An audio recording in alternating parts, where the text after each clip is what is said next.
Friends, நம்ம வந்து முருங்கைக்காய் இகுரு பண்ண போகிறோம்னு சொல்லியிருந்தோம் இல்லைங்களா. இப்போ வந்து கடாய் வச்சுருக்கோம். கடாய் வந்து சூடாகட்டும். கடாய் சூடானே எண்ணெய் விடுவோம். எண்ணெய் விட்டுட்டு நம்ம வந்து இகுரு எப்படி பண்ணுறதுன்னு பார்க்கலாம். இதே வந்து நான்வெஜ்லேயும் பண்ணுவாங்க, நான்வெஜ்ஜில் வந்து பண்ணுவாங்க. ஆனால் வந்து முருங்கைக்காய் இகுரு வந்து முருங்கைக்காயில் வச்சு பண்ணும்போது ரொம்ப நல்லா டேஸ்ட்டாக இருக்கும். அதேமாதிரி கத்திரிக்காயில் வச்சும் பண்ணுவாங்க. ஆனால் கத்திரிக்காய் வந்து நம்ம நல்ல கத்திரிக்காவாக வாங்கி செய்யணும். ஏன்னா சில டைம் கத்திரிக்காய் வந்து அந்த இகுரு செய்யும்போது ஒரு மாதிரி கசப்பு கிடைக்கும். அதனால் கத்திரிக்காய் வந்து நம்ம செய்யும்போது கொஞ்சம் பார்த்து பண்ணணும். எண்ணெய் விட்டுருக்கோம். எண்ணெய் சூடானோடனே நம்ம வந்து சோம்பு போட போகிறோம். எண்ணெய் சூடானோடனே இப்போ என்ன பண்ணணும், எண்ணெய்க்கு வந்து கொஞ்சமாக நம்ம சோம்பு போட்டுக்க போகிறோம். ஒரு ஸ்பூன் அளவு சோம்பு லைட்டாக இடித்து கூட போடலாம் நீங்கள், இல்லைன்னா அப்படியேவும் போட்டுக்கலாம். சில பேர் சோம்பு போட்டு பண்ணுவாங்க, சில பேர் வந்து பட்டை லவங்கம் அதெல்லாம் போடுவாங்க. நான் வந்து என்ன பண்ணுறேன்னா ஒரு 2 பிரிஞ்சி இலை போட்டுக்கிறேன். அதுக்கப்புறமா கொஞ்சமாக வந்து பட்டையும் போட்டுக்கிறேன். உங்களுக்கு வேணும்னா கொஞ்சம் மசாலா ஐட்டம் இருக்கு இல்லைங்களா, லவங்கம்லாம் இருக்கு இல்லையா, போட்டுக்கோங்க. இது மட்டும் போட்டாலே போதும். இப்போ வந்து இதெல்லாம் வந்து நல்லா பொரிஞ்சு வருது. இப்போ நம்ம வெங்காயத்தை போட்டுக்கலாம். நல்லா ஒரு 2 பெரிய வெங்காயம் கட் பண்ணி வச்சுருக்கேன் நான், அதையும் நல்லா போட்டுக்கிறேன்.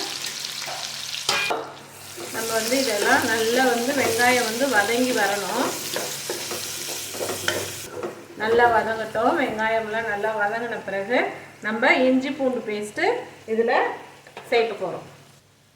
பாருங்கள், வெங்காயமும் பாதி அளவுக்கு வதங்கியிருக்கு. இப்போ இஞ்சி பூண்டு பேஸ்ட் இதில் போட்டுக்கலாம், கலந்து விட்டுக்கலாம். அந்த இஞ்சி பூண்டு பேஸ்ட்டு வந்து அந்த பச்சை ஸ்மெல்லு போகிற அளவுக்கு நல்லா வந்து வதக்கி விட்டுடலாம்.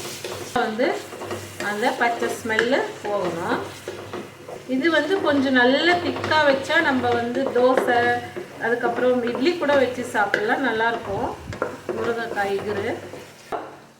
தக்காளி கட் பண்ணி வச்சுருக்கேன், ஒரு 2 தக்காளி. இது வதங்கிறதுக்கு கொஞ்சம் உப்பு போட்டுக்கலாம். அந்த தக்காளியும் வெங்காயமும் வதங்கிறதுக்கு சீக்கிரமாக வதங்கும் உப்பு போட்டால். ஏன் அப்புறமே லாஸ்ட்டில் உப்பு போடும்போது பார்த்துக்கிட்டு உப்பு போடுங்க. ஏன்னா சில டைம் நம்ம இந்த உப்பு போடுறோம் பார்த்தீங்களா, இதுவே கரெக்டாக இருக்கும் இந்த இகுருக்கு. அதனால் லாஸ்ட்டில் அதை பார்த்துட்டு நமக்கு எவ்வளோ உப்பு வேணுமோ அவ்வளோ சேர்த்துக்கலாம். இதெல்லாம் நல்லா வதங்கட்டும். இந்த தக்காளியில் நல்லா வதங்கி வரட்டும். கொஞ்சமாக நம்ம வந்து மூடி போட்டுக்கலாம். வதங்கட்டும். இது வதங்கிடுச்சான்னு பார்க்கலாம். இப்போ வர தக்காளிலாம் வந்து ரொம்ப ஒரு மாதிரி கல் மாதிரியே இருக்குது, சீக்கிரமாகவே வதங்க மாட்டாங்குது. எப்படி கிடைக்குதுன்னு சொல்லுங்கள் ஃப்ரெண்ட்ஸ். இங்கே வந்து எங்களுக்கு ஏன்னா இது கிடைக்குதுன்ற சந்தோஷம் எங்களுக்கு. கருவேப்பிலை போட்டுக்கலாம், பச்சை மிளகாய் போட்டுக்கலாம். இகுருக்கு வந்து தேங்காய் வந்து மசாலா வந்து அரைப்பாங்க. தேங்காயில் வந்து என்னென்னா சேர்த்து அரைப்பாங்கன்னா தேங்காய், அதுக்கப்புறமா அதில் வந்து கசகசா, கொஞ்சமாக சோம்பு, பச்சை மிளகாய். மெயினாக வந்து இகுருக்கு வந்து பச்சை மிளகாய். இந்த பச்சை மிளகாவில் தான் இந்த இகுரு வந்து மெயினாக வந்து பண்ணுவாங்க. நாங்கள் கொஞ்சம் காரம் கம்மியாக சாப்பிட்றதுனால நான் பச்சை மிளகாய் வந்து இந்த மாதிரி போட்டுக்கிறேன். நான் வந்து தேங்காயில் வந்து பச்சை மிளகாய் வச்சு அரைக்க போகிறது கிடையாது. ஏன்னா இகுருனாலே வந்து பச்சை மிளகாய் தான் மெயின். அந்த பச்சை மிளகாய் அந்த தேங்காய் கூட அந்த சோம்பு கூட கசகசா கூட சேர்த்து அரைக்கும் போது அதோடைய நல்ல ஒரு வாசனையும் இருக்கும். அதே மாதிரி இந்த இகுரில் போட்டு பண்ணும் பொழுது ரொம்ப நல்லா டேஸ்ட்டாகவும் இருக்கும். அதனால் வந்து நான் வந்து பச்சை மிளகாய் சேர்க்கல. உங்களுக்கு பச்சை மிளகாய் வந்து ஒத்துக்கோன்னா நீங்கள் தேங்காய் கூட பச்சை மிளகாய் போட்டு அரைச்சிட்டு நீங்கள் வந்து இது யூஸ் பண்ணக்கூடாது. மிளகாத்தூள் வந்து இதுக்கு போடக்கூடாது. பச்சை மிளகாய் வந்து நீங்கள் தேங்காயில் போட்டு அரைக்கிறதா இருந்தால். நான் வந்து பச்சை மிளகாய் அரைக்க போகிறதில்ல, மிளகாய்த்தூள் வந்து நான் வந்து போட போகிறேன். எல்லாம் வதங்கி வந்துடுது. இந்த டைமில் நம்ம கட் பண்ணி வச்சுருக்க முருங்கைக்காவை போட்டுக்கலாம். இது எங்கள் வீட்டு மரத்தில் காய்ச்ச முருங்கைக்காய். நல்லா வந்து இதை வந்து நல்லா கலந்துக்கலாம் முருங்கைக்காவை. இதில் வந்து நம்ம வந்து என்ன சேர்க்க போகிறோம்னா மஞ்சள் தூள். நீங்கள் வந்து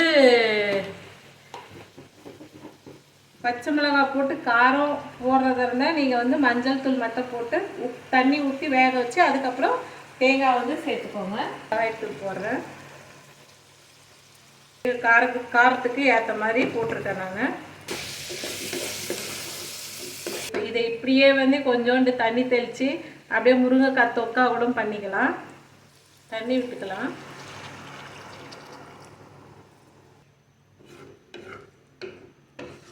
போட்டுக்கலாம். நான் உப்பு பார்த்துட்டேன், ஆனால் அந்த உப்பு பத்தலை, அதனால் உப்பு போட்டுக்கிறேன். இப்போ கலந்துக்கலாம்.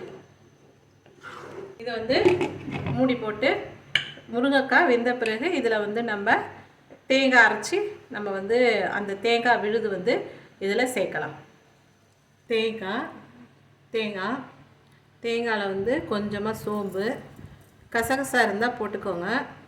ஏன்னா இங்கே வந்து கசகசா யூஸ் பண்ணக்கூடாது, அதனால் வந்து கிடைக்காது. அதனால் இப்போ நான் வந்து கொஞ்சமாக சோம்பு போட்டுக்கிறேன். இதில் வந்து சோம்பு இந்த தேங்காய் அரைக்கும்போது நல்ல ஒரு வாசனை இருக்கும், நல்ல ஒரு டேஸ்ட்டும் கிடைக்கும். நான் வந்து இதில் வந்து கொஞ்சம் முந்திரி போட்டுக்க போகிறேன். கசகசா இல்லாதனால கொஞ்சம் முந்திரி போட்டுக்கிறேன். போட்டிருக்கேன் பாருங்கள். நான் தேங்காய் போட்டுக்கிறேன். நீங்கள் வேணாமல் இருந்தால் பச்சை மிளகாய் இது கூட போட்டு அரைச்சி நீங்கள் வந்து அந்த வேக வச்சுருக்கோம் இல்லைங்களா நம்ம முருங்கைக்காய், அது கூட சேர்த்துக்கணும். இப்போ இதை நான் வந்து அரைச்சி எடுத்துகிட்டு வந்துடுறேன். பாருங்கள், அரைச்சி எடுத்துகிட்டு வந்திருக்கேன் பாருங்கள். நல்லா இந்த மாதிரி நல்லா அரைச்சிருக்கணும், மழைன்னு அரைச்சிருக்கணும் பாருங்கள். இப்போ வந்து இதை வந்து அதில் வந்து போட்டுடலாம். ஊற்றியாச்சு.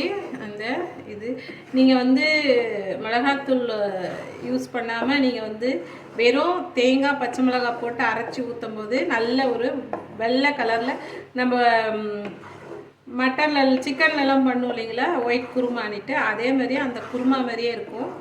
ஆனால் அது கொஞ்சம் தண்ணியாக இருக்கும். இது கொஞ்சம் திக்காக நம்ம வைக்க போகிறோம். இகுருன்றது கொஞ்சம் திக்காக இருக்கும், ரொம்ப நல்லா டேஸ்ட்டாக இருக்கும். நீங்கள் ரைஸில் வந்து கொஞ்சமாக நெய் விட்டு சாப்பிடும்போது செம்ம டேஸ்ட்டாக இருக்கும்.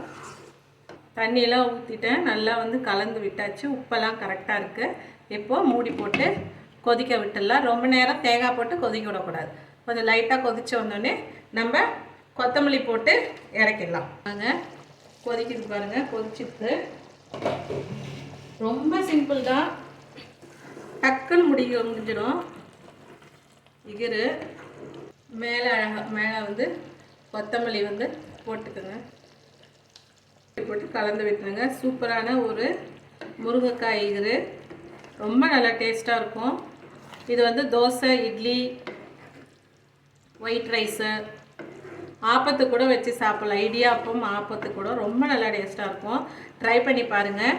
வீடியோ பிடிச்சிருந்தா லைக் பண்ணுங்கள், சப்ஸ்கிரைப் பண்ணுங்கள்.